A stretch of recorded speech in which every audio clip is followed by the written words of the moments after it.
Hello friends, मैं doctor नीलम आपका अपने चैनल स्टडी एंड रिसर्च में स्वागत करती हूँ। फ्रेंड्स, आज हम जो सॉल्व करने वाले हैं क्वेश्चंस वो मेडीवल हिस्ट्री से संबंधित है। तो देर ना करते हुए हम अपने क्वेश्चन पे चलते हैं। आज वीडियो अपलोड करने में मुझे थोड़ी देर हो गई है, कल से हम कंटिन्यू मॉर्निंग में ही स्टडी करेंगे।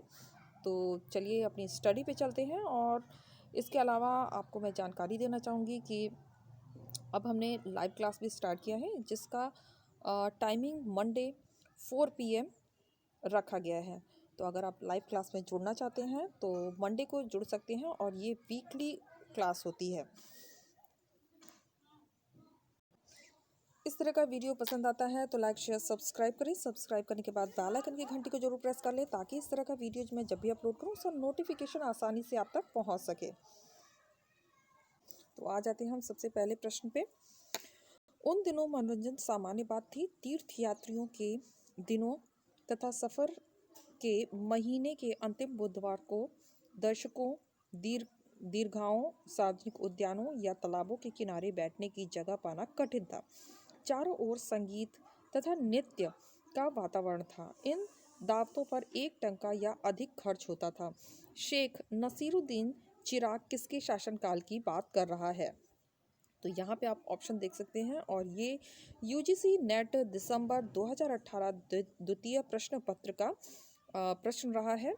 तो शेख नूरुद्दीन चिराग किसके शासनकाल की बात कर रहे हैं?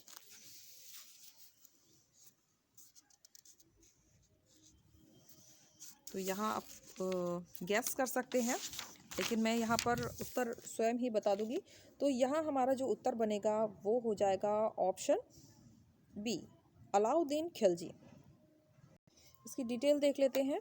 शेख नसीरुद्दीन चिराग ने अलाउद्दीन के शासनकाल के प्रारंभिक वर्षों के संदर्भ में उपयुक्त वाक्य कहा था, जिससे उस समय के विलासतापूर्ण जीवन का चित्रण किया जा सकता है। अलाउद्दीन द्वारा इसे समाप्त करने के लिए कठोर उपाय किए गए। नेक्स्ट क्वेश्चन पे आ जाते हैं।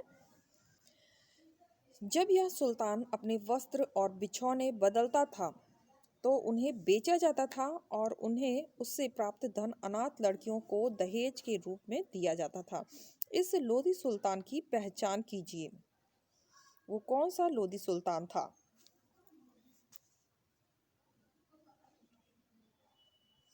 वह लोधी सुल्तान था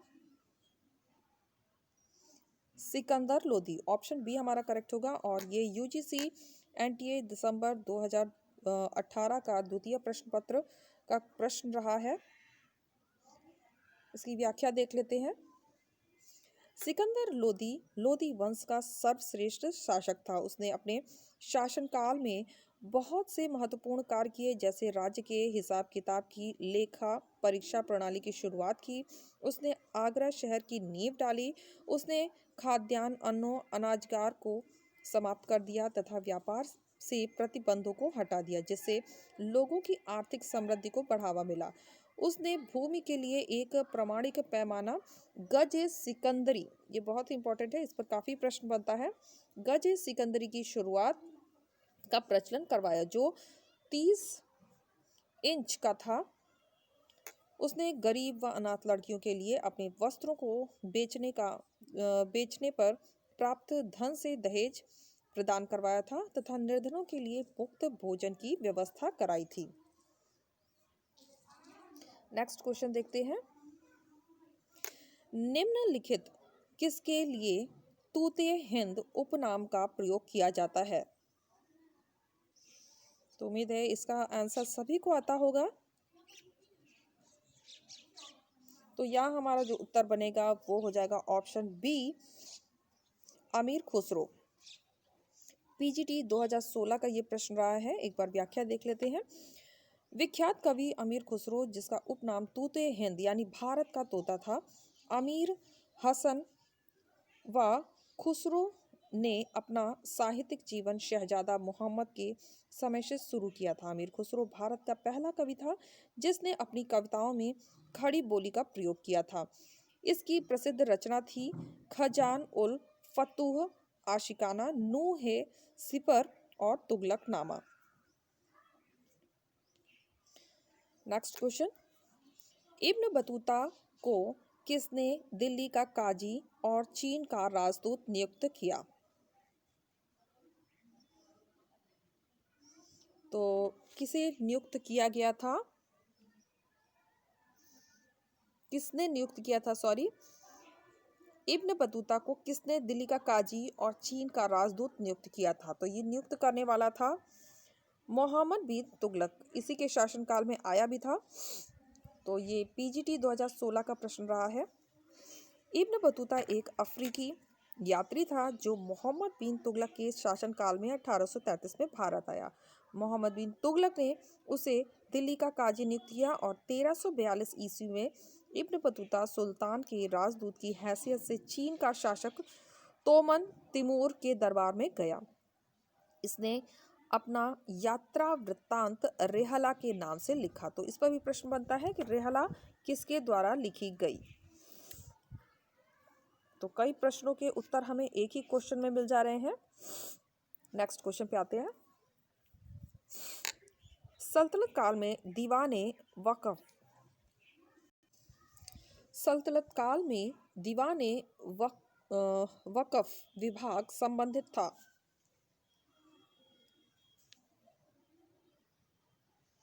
पीजीटी 2016 का ये प्रश्न रहा है।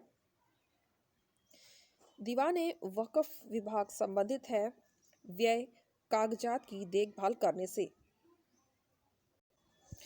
खिलजी वंश का संस्थापक जलालुद्दीन खिलजी था।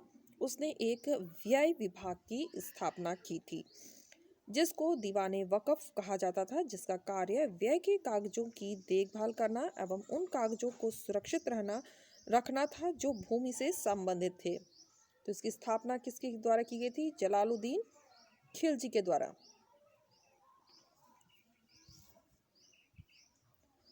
नेक्स्ट क्वेश्चन पे आते हैं। इब्न बतूता के अनुसार दिनार नामक स्वर्ण मुद्रा का प्रचलन किसने कराया था? दिनार नामक स्वर्ण मुद्रा का प्रचलन कराने वाला था मोहम्मद बिन तुगलक। ऑप्शन डी हमारा करेक्ट हो जाएगा। और पीजीटी 2016 का ये प्रश्न रहा है। इब्न बतूता 1333 ईस्वी में अफ्रीका मोरक्को से भारत आया था। उस समय भारत में मोहम्मद बिन तुगलक का शासनकाल था। इब्न बतूता के अनुसार दिनार नामक स्वर्ण मुद्रा का प्रचलन मोहम्मद बिन तुगलक ने कराया था। इब्न बतूता की पुस्तक का नाम रेहला था। अभी हमने पढ़ा था इसके बारे में। मोहम्मद बिन तुगलक ने इब्न बतूता को दिल्ली का काजी नियुक्त किया। सोने के सिक्के में सोने की मात्रा 175 ग्रेन से बढ़ाकर 200 ग्रेन कर दी गई थी। इस पर भी प्रश्न बनता है, तो ये जरूर ध्यान रखें। 175 से 200 ग्रेन कर दी गई थी मोहम्मद बिन तुगलक के शासनकाल में। नेक्स्ट क्वेश्चन पर आते हैं। किला युक्त नगर तुगलकाबाद का निर्माण किसके द्वारा कराया गया?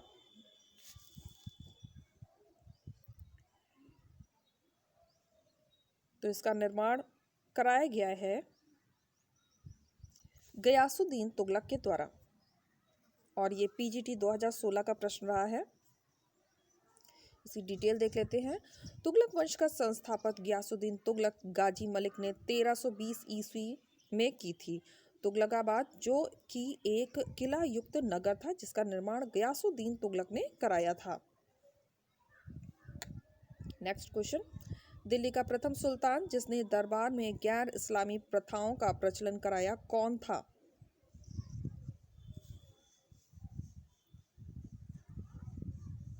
तो ये सुल्तान था बलबन। ऑप्शन सी हमारा करेक्ट होगा। 2016 में पीजीटी में ये प्रश्न आया हुआ था। ईरानी परंपराओं पर शासन करने वाला गुलाम वंश का शासक बलबन था। बलबन ने अपने साम्राज्य में गैर इस्लामिक प्रथाओं का प्रचलन करवाया था। उसने सिजदा, नाम जरूर ध्यान रखिए, सिजदा और पैबोस को लागू किया जो दरबार में राजा के पैर को चूमना था, तथा लौह और रक्त की नीति को भी इसने अपनाया था। तो इस पर भी प्रश्न बनता है कि लौह और रक्त की नीति किसने अपनाई थी? तो बलबन के द्वारा अपनाई गई थी। नेक्स्ट क्वेश्चन पे आते हैं। निम्नलिखित करों में से कौन सा कर दिल्ली के सुल्तान ने लगाया था?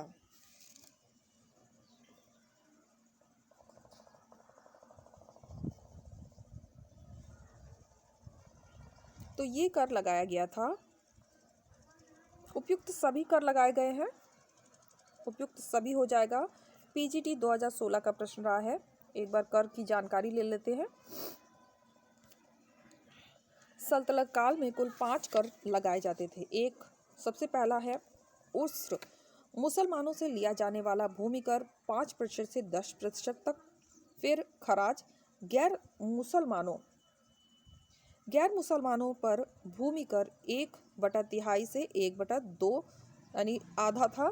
फिर इसका खुम्स, लूट खानों अथवा गड़े हुए खजानों से प्राप्त धन जिसके 1/5 भाग पर राज्य कर का अधिकार था। शेष 4/5 भाग सैनिकों में बांटा जाता था। और फिर चौथा था जजिया कर, ये गैर मुसलमानों से लिया जाता था, जो मुस्लिम नहीं थे उनसे लिया जाता था। फिर जकात, मुसलमानों पर लगाए जाने वाला एक धार्मिक कर जकात भी लगा हुआ था। नेक्स्ट क्वेश्चन पर आते हैं। मोहम्मद बिन तुगलक द्वारा अपनी सांकेतिक मुद्रा में किस धातु का प्रयोग कराया गया था?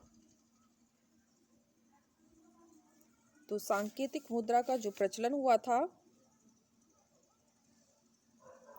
वो जहां तक तांबा था। ऑप्शन सी हमारा करेक्ट होगा। पीजीटी 2016 का ये प्रश्न रहा है। मोहम्मद बिन तुगलक ने सांकेतिक मुद्रा का प्रयोग करते समय कम भार वाले तांबे का सिक्का चलाया था, जो कि लोकप्रिय नहीं हो सका। इस सिक्के को अदली भी कहा गया। इसके कम भार वाले चांदी के सिक्के को कनी कहा जाता था। आयोग ने इस प्रश्न को हटा दिया, लेकिन इसमें जो उत्तर बन रहा है वो तांबे का होगा। नेक्स्ट क्वेश्चन पर आ जाते हैं। दीवाने अर्ज विभाग का निर्माण किसने कराया था? पीजीटी 2016 का ये प्रश्न रहा है। तो दीवाने अर्ज विभाग की स्थापना की गई थी गियासुद्दीन बलबन के द्वारा। ऑप्शन सी हमारा करेक्ट होगा। ईरानी परंपराओं के आधार पर शासन करने वाला गुलाम वंश का शासक गियासुद्दीन बलबन था। गियासुद्दीन बलबन ने सेना के सुधार के लिए दीवाने अर्ज विभाग की स्थापना की थी। बलबन गुलाम वंश का सर्वश्रेष्ठ शासक था। उसने इमाद उल मुल्क को दीवाने अर्ज नियुक्त किया। बाजार नियंत्रण किस दिल्ली के सुल्तान से संबंधित है? उम्मीद है ये बहुत ही इजी प्रश्न है और सभी को आता होगा।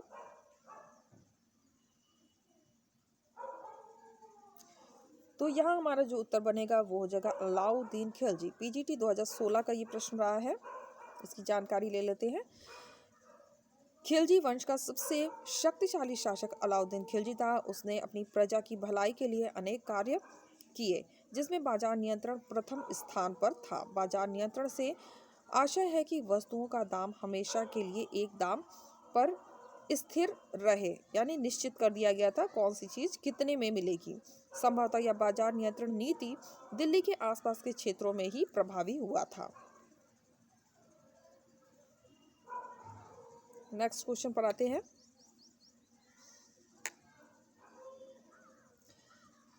तैमूर ने किस वर्ष भारत पर आक्रमण किया था?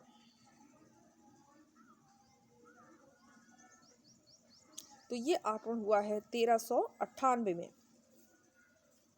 पीजीटी 2016 का ये प्रश्न रहा है। सुल्तान नसीरुद्दीन महमूद के शासनकाल में मध्य एशिया के महान मंगोल सेना नायक तैमूर ने 1398 में भारत पर आक्रमण किया। तैमूर का आक्रमण तुगलक वंश एवं दिल्ली दोनों के लिए मरणांत घायल सिद्ध हुआ। तैमूर के आक्रमण से तुगलक वंश लगभग कुछ समय बाद खत्म हो गया। नसीरुद्दीन महमूद की मृत्यु पर लोग व्यंग पूर्वक कहा करते थे, शहंशाह की सल्तनत दिल्ली से पालम तक फैली हुई है। शहंशाह की सल्तनत दिल्ली से पालम तक फैली हुई है। नेक्स्ट देखते हैं, निम्न में से कौन सा तुर्क ए चहलगानी के साथ जुड़ा हुआ नहीं था?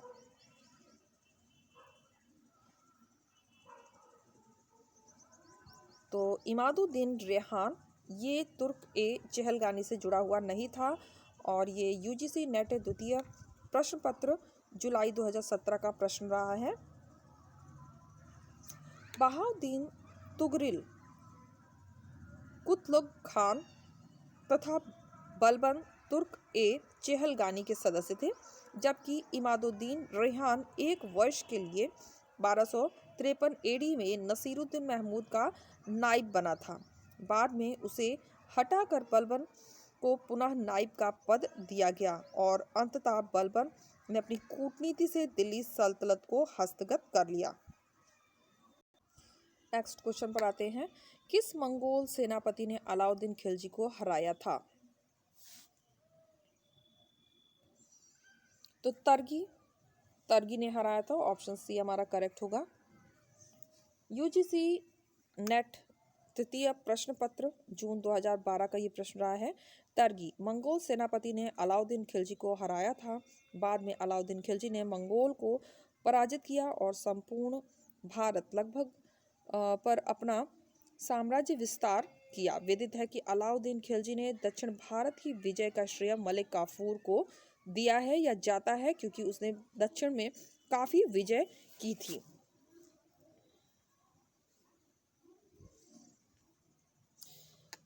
निम्नलिखित घटनाओं को कालक्रम में व्यवस्थित कीजिए और नीचे दिए गए कूट का प्रयोग करते हुए इसको क्रम में हमें व्यवस्थित करना है।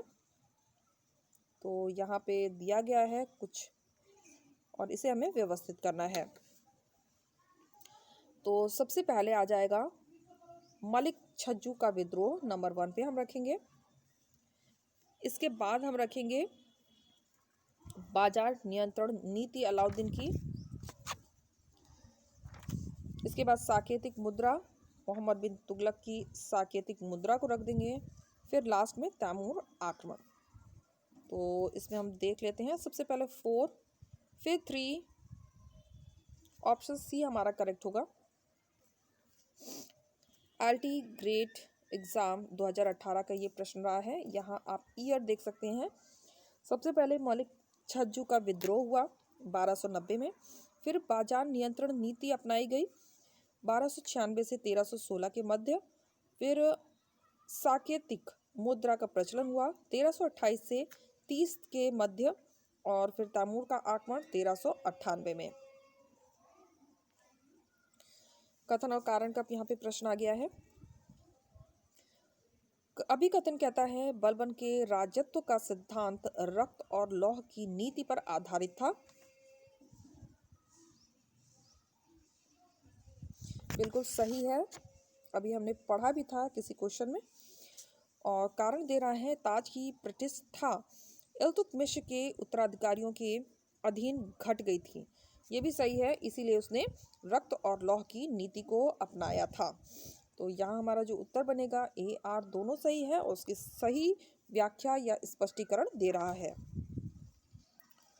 और यहाँ पे यूजीसी नेट द्वितीय प्रश्न पत्र दिसंबर 2012 का प्रश्न रहा है। बलबन का राजत्व सिद्धांत रक्त और लौह की नीति पर आधारित था। विदित है कि ताज की प्रतिष्ठा इल्तुतमिश के उत्तराधिकारियों के अधीन घटी थी, जिसे बलबन ने चरमोत्कर्ष तक पहुंचा दिया था। बलबन ने अपने शासनकाल में सजा का कठोर प्रावधान किया था। नेक्स्ट क्वेश्चन देखते हैं, वली और अमीर के पदों को किसने पृथक किया?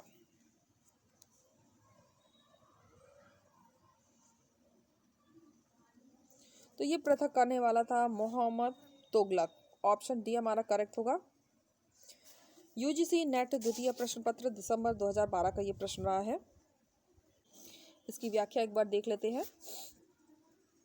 अमीरों तथा अफसरों को वफादार बनाने एवं प्रशासन में सुधार के लिए मोहम्मद बिन तुगलक ने पुराने अफसरों तथा कर्मचारियों को पदच्युत यानी पद से हटा दिया, जिन पर उपद्रव फैलाने या किसी विद्रोह में प्रत्यक्ष या परोक्ष रूप से भाग लेने का संदेह था।